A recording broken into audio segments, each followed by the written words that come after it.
If you have ADHD and feel like your life is always in chaos, running late, scrambling at the last minute, or constantly putting out fires, you're definitely not alone. And here's the confusing part. You might say you want a calm, organized life, but somehow you keep up ending in crisis mode anyways. You can start to feel like you're self-sabotaging or that you're secretly addicted to drama. In this video, I want to walk you through the real reason ADHD brains often crave chaos, why calm can feel boring or even unsafe, and what you can do to start breaking that pattern. This isn't about blame or willpower. It's about understanding how your brain and nervous system are wired so you can work with them instead of constantly fighting yourself. Most people are told ADHD is just a focus problem or just a dopamine problem. You might hear things like, you just need to try harder or just be more organized, which usually makes you feel worse because if trying harder worked, you wouldn't be watching this. What I see in my patients over and over again is a pattern that looks like this. You agree to too many things or put things off. Life feels relatively calm,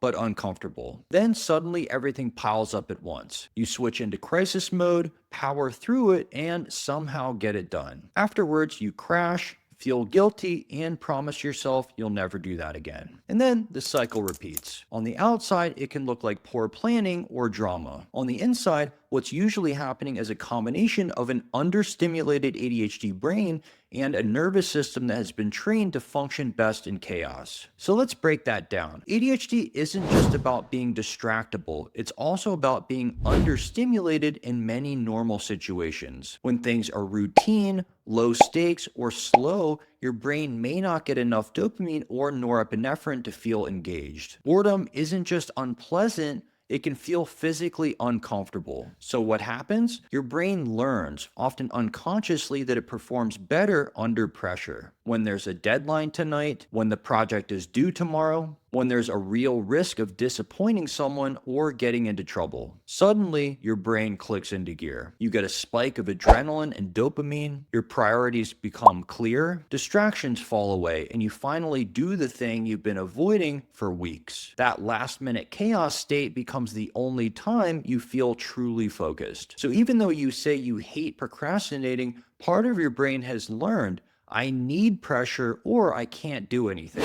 That's the biochemical piece. For a lot of people with ADHD, especially those who grew up with chronic stress, criticism, or chaotic environments, there's another layer. If your nervous system spent years in survival mode, constantly scanning for problems, conflict, or rejection, then chaos isn't just familiar, it feels normal. Calm can actually feel uncomfortable and even suspicious. You might recognize this if, when things are going well, part of you is waiting for something to go wrong, you feel restless or empty when there's nothing urgent to do, you find yourself picking arguments, overcommitting, or saying yes to things you don't have capacity for. In that state, chaos becomes a kind of emotional home. Not because you like it, but because your nervous system has been trained to operate there. Combine that with ADHD and rejection sensitivity, and certain triggers, especially feeling misunderstood or treated unfairly, can send you straight into a negative, chaotic state. So now you've got two powerful forces working together: a brain that needs stimulation to focus, and a nervous system that feels more at home in urgency,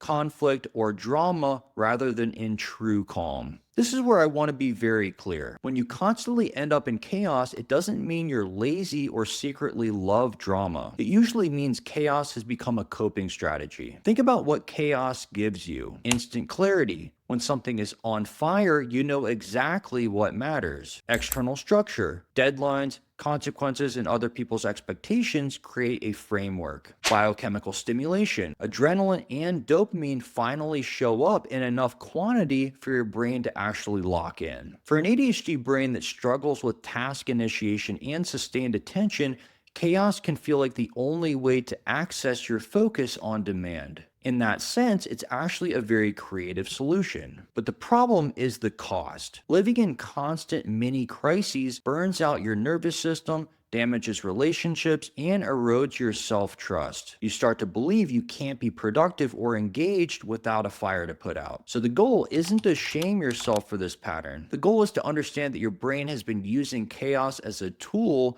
and then give it safer, more sustainable tools that work even better. You can't just sit yourself down and say, okay, from now on, I love calm. Your brain and your body won't buy that. What does work is gradually giving your nervous system what it's been using chaos to get: stimulation, urgency, and structure, but in a controlled and more healthy way. Let's talk about a few practical levers. Number one is to create gentle urgency without full crisis. Instead of waiting until the night before something's due, we create artificial, smaller deadlines ahead of time. That might look like setting a 20 to 30 minute timer to just do the first step, booking a co-working or body doubling session with a friend or online group, telling someone, I'm going to send you the draft by 3 p.m., even if the real deadline is tomorrow. You're giving your brain a bit of the pressure and accountability that it craves, but in doses that don't melt you down. Number two is to build safe stimulation into your day. If your brain is constantly hunting for stimulation, you can either let it find that in chaos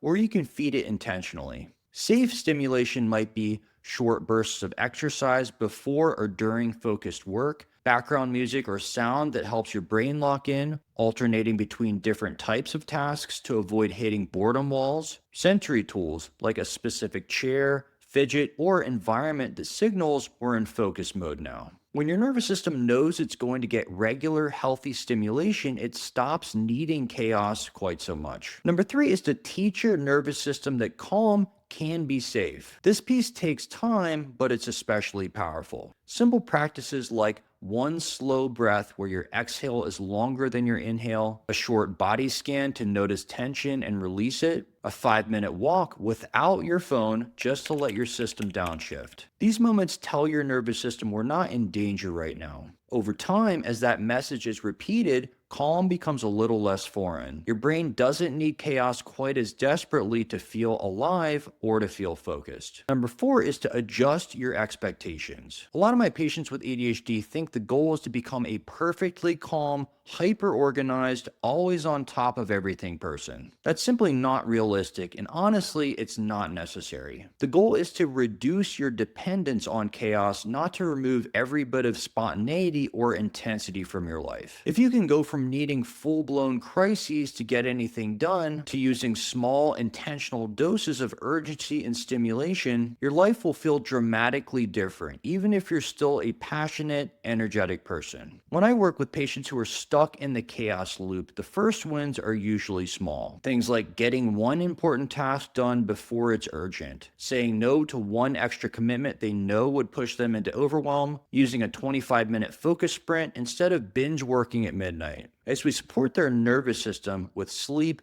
nutrition, movement, sometimes supplements or medication, and nervous system tools, they start to notice something new. They can be productive without waiting for panic. They can feel engaged without everything being on fire. They can have stretches of relative calm without immediately self-sabotaging. That's when the shame starts to ease and self-trust slowly comes back online. So if you keep finding yourself in chaos and crisis with ADHD, it doesn't mean you secretly love drama. It usually means your brain has learned that it needs pressure and chaos to get enough stimulation to focus. Your nervous system may have been trained by past stress or criticism to feel more at home in urgency than in calm. Chaos has become a coping strategy, one that works in the short term but costs you in the long term. The good news is that once you understand this pattern, you can start to change it by giving your brain healthy stimulation, building gentle urgency, and teaching your nervous system that calm can be safe.